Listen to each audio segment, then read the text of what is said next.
Pakistan Minister Hanif Abbasi openly threatened India with nuclear retaliation, warning that 130 nuclear warheads have been kept only for India. This comes as India is recovering from a heinous terror attack backed by Pakistan in Kashmir's Pahalgam, which claimed 26 civilian lives. Pakistan is calling for more trouble than it can handle with this threat. Is a nuclear war really feasible between these two nations that share a border of over 3,000 kilometers? Let's break it down with TAC Explained.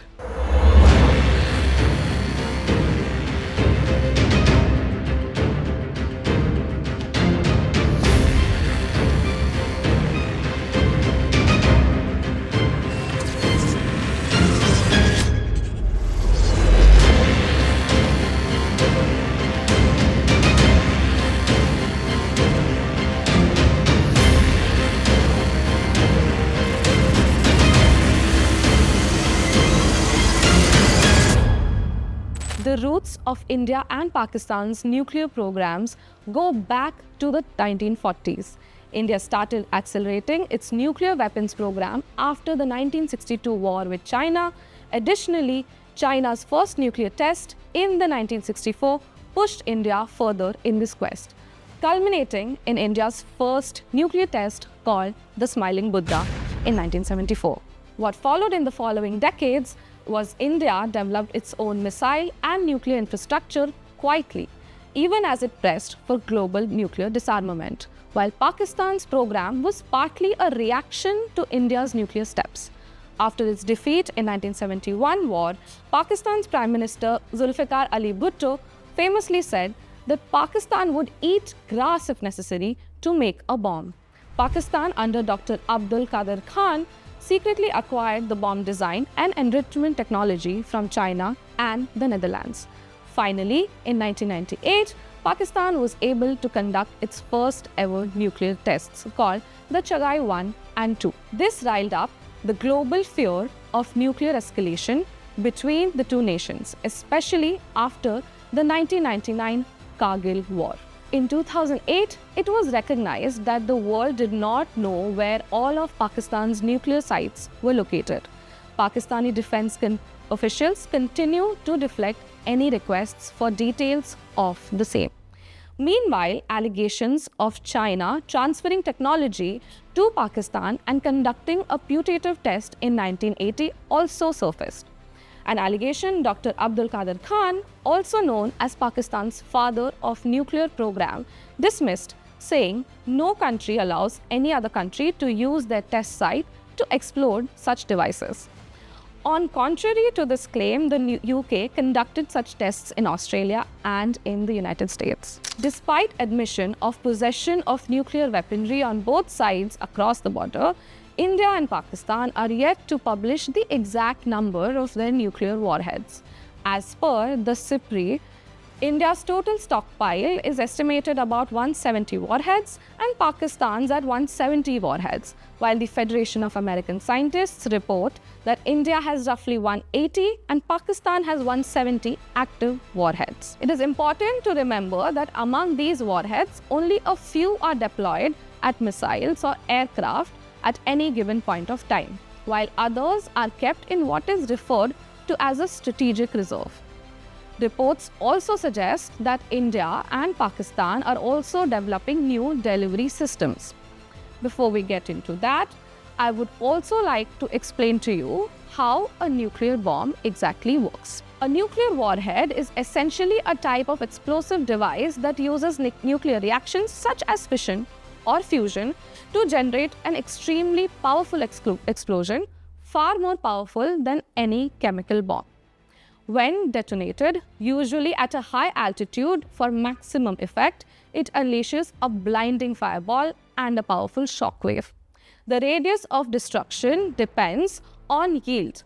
Roughly speaking, a 20 kilotonnage detonation might vaporize buildings within a 1 to 2 kilometer radius and cause lethal radiation beyond that. Beyond the immediate blast, fallout and longer-term climatic effects add to the devastation, affecting the plant life, agriculture, and mainly the water bodies.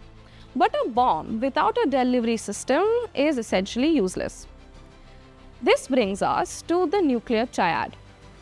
A nuclear triad includes land-based missiles, air-launched bombs, rockets, and sea-based missiles.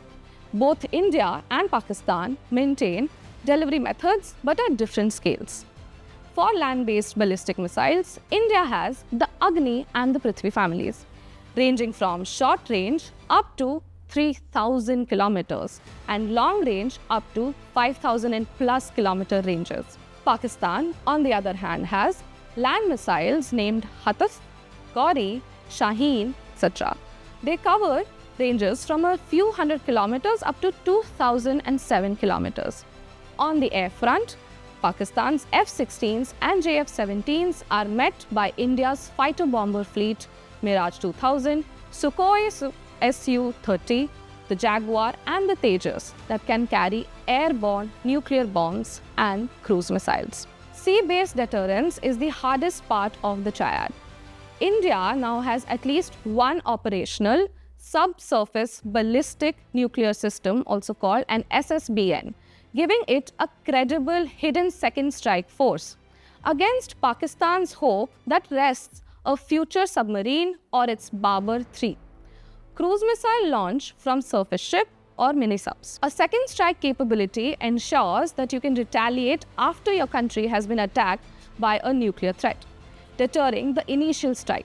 This requires resilient forces like buried silos, mobile missiles, or submarines. India maintains its nuclear retaliation capability via the INS Arihant, RSSBN, and by distributing and sheltering missiles and aircraft in hardened silos, using mobile launchers and employing early warning systems. In summary, India has a more assured second strike capability, especially at sea, while Pakistan's second strike is less secure in a worst-case first strike scenario. Both countries therefore focus on survivability. India officially maintains a no first use policy, promising to use nuclear weapons only in retaliation against a nuclear attack. In practice, India has maintained nuclear forces on heightened alert since at least 2002, but keeps the stance that it would go nuclear only to counter a nuclear first strike. Now, Pakistan, on the other hand, has not adopted the NFU. Its public stance is one of strategic ambiguity and lower thresholds. Pakistani leaders have emphasized using any weapon to defend the country's sovereignty. Pakistan's terminology is full spectrum deterrence, meaning it reserves the right to use even tactical nuclear weapons if facing defeat in a conventional war and if its existence is threatened. Neither India nor Pakistan are a party to the Nuclear Non-Proliferation Treaty, which classifies only the US, Russia, UK, France and China as legitimate nuclear weapon states.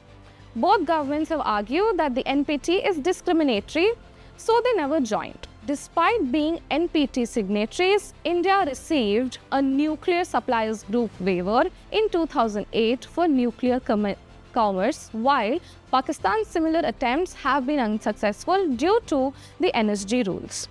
Neither India nor Pakistan have also signed or ratified the CTBT, citing security concerns and the need for disarmament progress by nuclear powers. With Pakistan's 1998 tests, this further complicated their eligibility for the CTBT. Following their 1998 nuclear tests, India's international nuclear relations normalized over time, but Pakistan remained largely outside such cooperation and it mainly relies on China. In theory, nuclear deterrence relies on fear of unacceptable retaliation. The goal is that no rational leader would start a war knowing it could end in mutual destruction.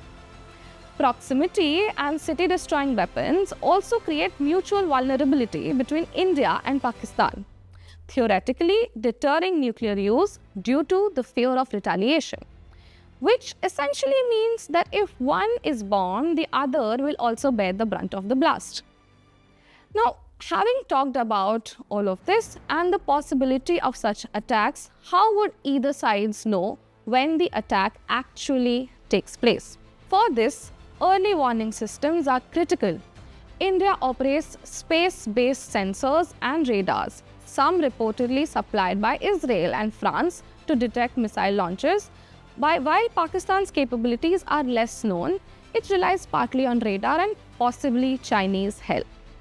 Both sides also maintain what they call a moratorium on tests, while leaders reaffirming that they will not conduct more such tests, quote-unquote, unless extraordinary events threaten their sovereignty. Now, additionally, for crisis management, India and Pakistan had set up hotlines. In June 2004, they agreed to dedicate secure telephone links between the national command authorities and their militaries. These hotlines are intended to allow immediate communication in case of a nuclear alert or accident to prevent misunderstandings. Now, will this hotline ring or not remains to be seen, but the practicality of such war exchange seems more distant than we think. For more such analysis and explainers, stay tuned with the Asian Chronicle.